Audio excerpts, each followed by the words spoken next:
Okay, everyone, I think you've already met Craig Jonas, the founder and CEO of CoPeace. And if you haven't had a chance to chat with Craig, you should. He is a successful entrepreneur with over 30 years of management experience, excelling in business, academics, and athletics. In 2018, he co-founded CoPeace and helped it quickly achieve certified B Corp and public benefit corporation status.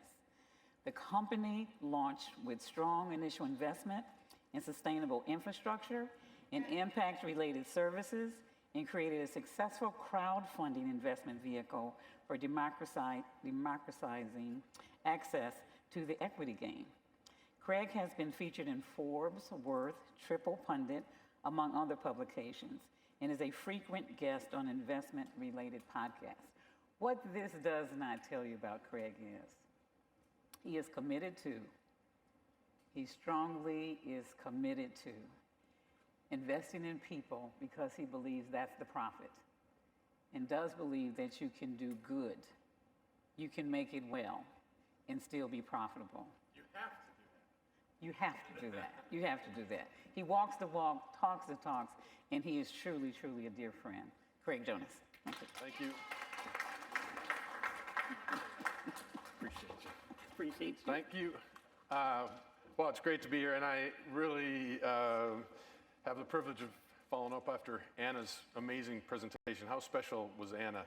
That gives, I mean, that kind of thing just should give us all hope that young people like that are going to be leading the way in the future. We don't have a lot of time to make things better, so we're in good hands with somebody like Anna. I'm going to do kind of the Bryant trick, and I'm going to start with a quick intro video, and then I'm going to be a little bit faster than I was planning to do, just to kind of keep the energy going in the room.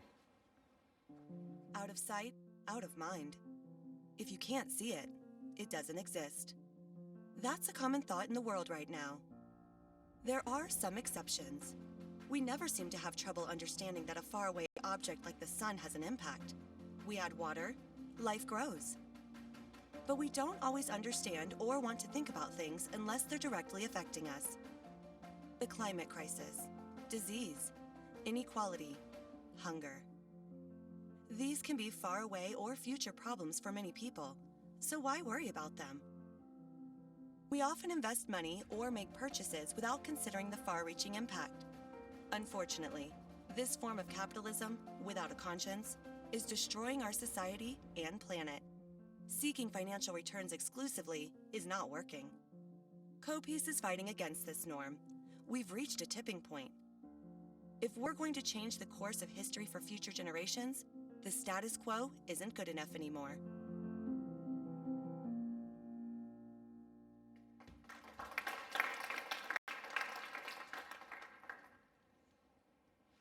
For now, maybe you never gave much thought to investing. It's not always easy to know where your money goes. You can spend money through apps on your phone and order cool things with a single tap, but it makes it easier to not think about where the money goes. So, when it comes time to invest, you still want it to be easy, but you also want to know that your money is going to a company that actually cares about the world and the people who inhabit it, even if those people aren't right in front of them.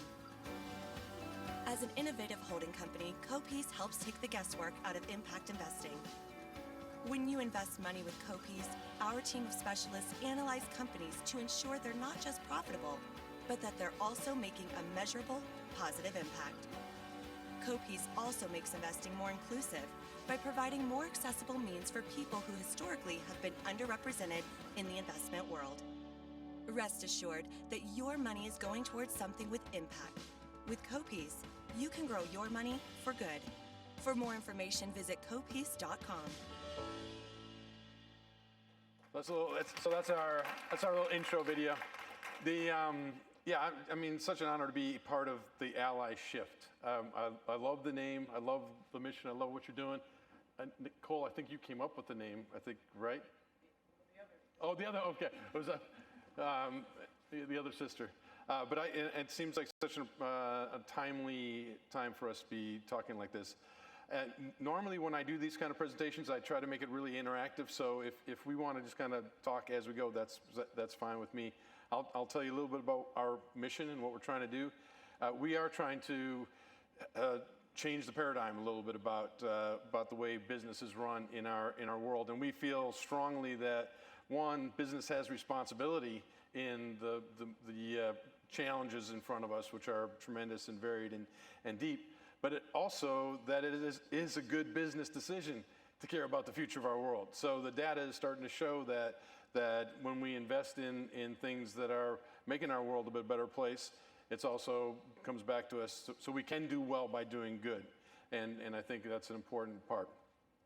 My background is very zigzagged. I knew less what I wanted to do than Anna does as a 27-year-old until about 4 years ago when I started CoPeace. I was a college athlete. I decided to coach. My parents had been very socially justice-minded. I lived in India for a little while, which was an important part of my story because I learned that you don't need a lot of stuff to be happy and that everybody's the same wherever you go in the world. My dad marched with Dr. King, and I eventually was able to join some of the marches when I got older. And in the back of my mind, I had this idealistic idea that, oh, maybe business can be part of the solution. And was, trying to invest in things that were socially responsible and knowing that it's okay to give a couple points to make things a little bit better. But the new kind of wave on something we call impact investing was showing promise in that you can actually do what you say and invest in things and try to get a strong return while you're making the world a better place. And I think that helps the sustainability of the movement.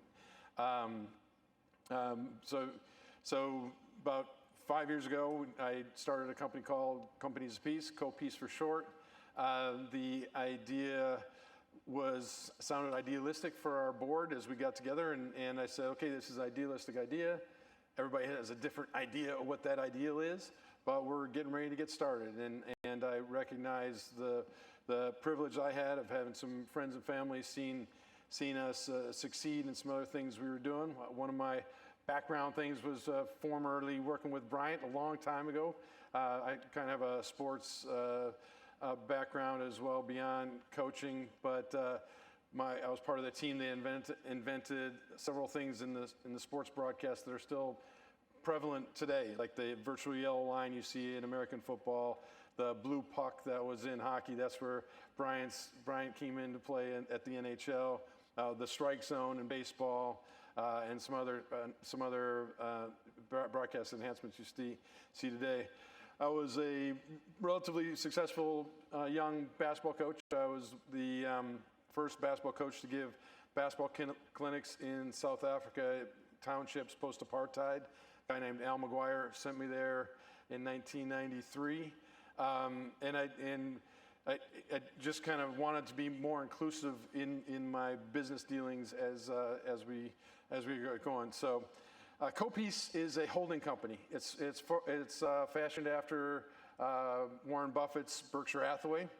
So we are a very miniature version of Berkshire Hathaway, but we have a kind of an SEC exemption as a holding company that dictates where our asset allocation blend can go, and 40% can be in strategic investments. Our first investment is one that I like to point to because we're trying to invest in things that are socially or environmentally impactful, and we were approached by some of my NBA friends to invest in a black woman-run business out of New York that's bringing smart city technology to communities that don't have access to the grid. And she's brilliant. She's doing the work. She hits almost all the things we're looking for, and she's going to have a strong financial return, which we think is a good part of our story. The company's called Uncharted. You can look it up, but they're out there doing the work. We've got now 8 other holdings, and we are trying to be diversified in our approach. We're trying to find things that are socially and environmentally impactful. Initially, it was a little easier for us to find the environmental side, but lately we were able to add some some more socially impactful stuff. I do think that we've looked at over 300 different ventures so far. And the good news is there's so many great ideas. Young people and women are really doing the work to make the world a better place. We noticed, though, that a lot of these young groups that were doing the work had some needs. So instead of us being kind of shy about no hair, gray hair, because we want to be cool with the young people, we realized that some of our backgrounds could be helpful for these companies as they grow. So we've been able to add some marketing and financial services for these companies, and sometimes we blend a financial investment with the investment of our time. We also are helping companies on some of those service sides. We have a very deep ecosystem that we can draw on. We're committed to at least 50% women in our board and advisory group. We have a very diverse ecosystem that we bring in to help us get the work done. So yeah, I think our model and our timing are unique. I was telling a couple people that I was meeting that when I started this company, we thought, hey, holding company like Berkshire Hathaway, impact investing is showing the data is working. Everybody's going to be doing it. But then we realized that's not the case because it is regulatorily challenging, it's difficult, and it's expensive. So if you go and look up impact investing in a holding company, we're one of the only ones that are out there trying to do the work. So I think the theme of the conference that resonates really well with me is action. In kind of the traditional impact investing space, it really was very much like the investing space throughout our world, where a whole bunch of old people of wealth were gathering together and saying, okay, what's the next system where we can make some money? And it was kind of wealthy people just finding a new niche. We don't think that's the right thing for our world, and we think that providing some equity access to communities that haven't had that opportunity through crowdfunding has been one way we help solve that. So not only do we raise money from accredited investors, but we also have the opportunity for everyone to participate in what we do, which is called equity crowdfunding through a platform called WeFunder, where you can invest in real equity in CoPeace for as little as $128. So as our company continues to grow, you can participate in our growth. We're on a pathway to become a publicly traded company. We realize the responsibility of also having education as part of that game, because it's such a new idea for so many communities that have never had the opportunity to be part of it. We feel responsible to also educate populations in a new way. That was the fastest presentation I've ever done on CoPeace. But if anybody has any questions, I feel like I just kind of rambled about something that was brand new for so many different people. Feel free to ask me quickly if you'd like, but I know maybe it can help us get back on time a little bit. Very honored to be here and appreciate the opportunity, and I've really been enjoying meeting Wendy and the fine work that Wendy's doing.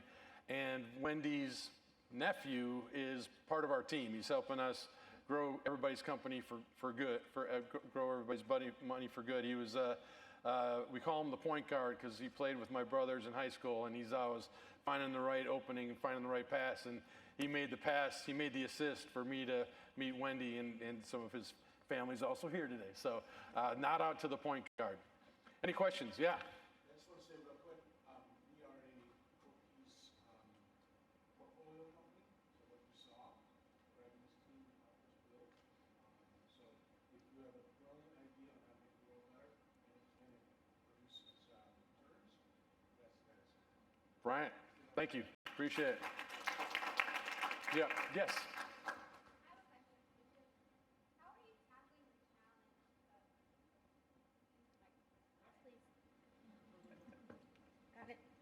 My question is, how are you tackling the challenge of helping people see that they can be an investor?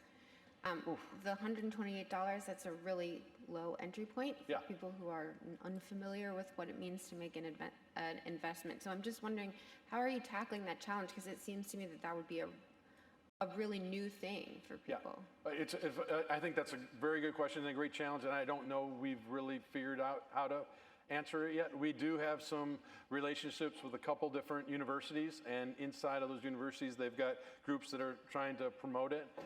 We do have some. We feel like we've got several different targets for us for our social media and our marketing. We use what we call the head plus the heart plus the math approach in our investment filtering. And the head investors are the ones that we think are kind of more traditional. The heart investors are kind of the younger people that we think are attracted to the impact side and all that kind of stuff. And we're still very honestly working on that. We do have, I think, 425 people on our cap table now, which is a lot more than a lot of other companies out there. Like you, we are a certified B Corp, which in the world of finance is quite unique. So when we're talking about the spectrum of AllySHIFT and trying to, doing the work, the B Corp says, hey, at least we give you the stamp of approval that says that you're trying to do the work, and it's a little bit of a laborious process to get there. But I think tapping into some of that community and bringing in, we did a kind of a Chalk Talk Finance 101 with a coaching group that brought in some people that had never been familiar with, growing your wealth through equity. And we really have a lot of responsibility on that, because not only do you have a chance to get in now, but we're on the pathway to continue to become a company that grows and then be a publicly traded company. So then you have a liquidity of actually buying in, buying out, buying in, buying out, just like you are with the regular stock market. So that was not a good answer. We don't know the answer yet, but we're trying. That's a great answer. Well, thank you for that. Anything else? Yes. Dr. Nash, I'm waiting for your mom. Hey, how you doing? My name is Amari Curry. I'm with Clark and London University. So I am studying business administration and management for my undergraduate degree on a journey of entrepreneurship. My own clothing brand, Miss Calls Clothing. It's something that I just started this year, and I'm learning all the kinks. I'm doing a lot of it myself. I've had people to help me and mentors, but my question for you is, what advice do you give to young entrepreneurs trying to start out? Like what tips, what tricks, what things of the trade can you encourage us with? Don't do clothing. No, I'm just kidding.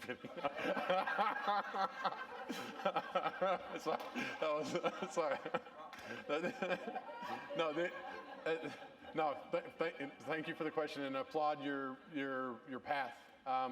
The biggest, this is my 9th different, entrepreneurial journey that I've been part of, and I think seeking mentors and getting out there and taking chances, easy for me to say, but tapping into the resources at your school, finding people like us, CoPeace, out there that are trying to do the work and that might kind of like what you're doing. There's several incubators that we're starting to work with. There's one called Generator it's got a headquarters in Milwaukee. I don't know if you've heard of it, but it's Jenner and then the number 8, Generator. Those kind of groups would be good to start tapping in, because they might support your story, include maybe some initial small funding, but also some instruction. There's some others that are maybe both based down here. There's no one, Halcyon out of DC, that we've helped a little bit. So incubators, keep it on the mentors. Don't be afraid to take some chances, but that sounds like a cliche. But that is kind of how you learn. You learn from the positives and negatives, and have a really good design. It is very, very competitive, obviously, that space. One of the things that we did learn early is not only does it have to have you know, the impact, but the product has to be good. Our first investment was almost in a school, a cooking school that was doing kind of organic and mostly vegan food, and we liked like almost everything about their story. So we were like, well, maybe we should at least test the food before we invest in this company. So we went up there and we had a little tasting, and it really was not good. The food was not good. And so all of us, we had like 3 of us up there, and we're like, we cannot invest in this company. This was the best food they could bring, and it was not tasty. So obviously, I guess the moral of that story is make sure your designs are competitive, but tap into some of those incubators that are out there, and I bet you have some resources at the school as well that could be helpful. And congrats on getting to where you are with that idea. You're welcome.